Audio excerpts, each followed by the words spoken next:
Hey there guys, welcome to Storytime with me, Ben. So, are you guys ready for love, adventure, the triumph of good over evil? Then you're totally watching the wrong video, because seriously, this story I'm about to tell is really dark, scary, evil, it's full of murder, and death and stuff.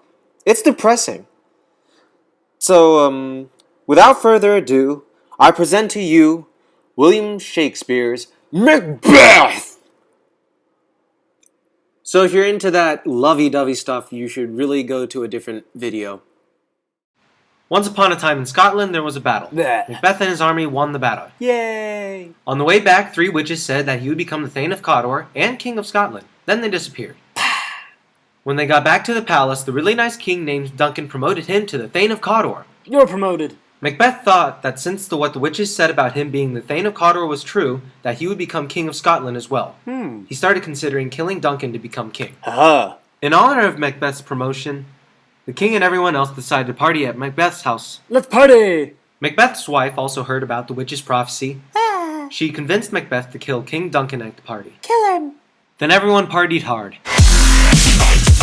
And then they went to bed. After a few hallucinations and monologues, Macbeth kills King Duncan in his sleep. Lady Macbeth made it look like someone else did it. Morning came and people found out that King Duncan was dead. Duncan's sons run away, afraid of being killed as well. Run away! That left Macbeth to be the only rightful heir, so he became king.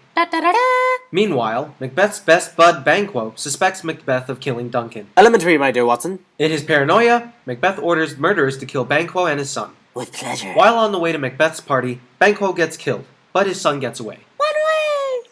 During the party, Macbeth hallucinates even more, seeing Banquo's ghost at the party. By this point, Macbeth is going ballistic, yelling and screaming, and is ghost! I don't know what to do! Ah!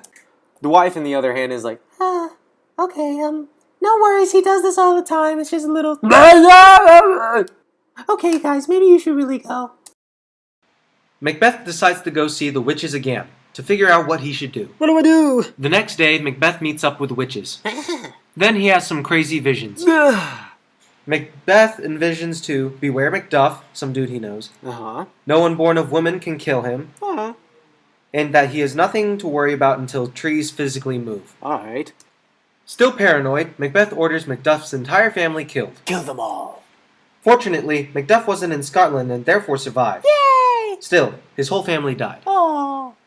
Macduff actually ran over to England to get Malcolm, Duncan's son, to take back the throne. Take back the throne. Malcolm agrees and returns to Scotland with 10,000 soldiers. Let's do this. The army cuts down trees and uses them as camouflage as they advance on Macbeth's castle. Prophecy fulfilled. Meanwhile, overwhelmed by her guilt, Lady Macbeth kills herself.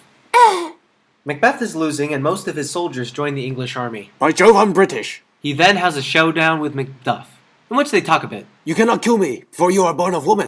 Haha, you have been fooled. I was born by C-section. Prophecy fulfilled. Macbeth then knows that he's doomed and dies at the hand of Macduff. Malcolm is then crowned king, and they all lived happily ever after.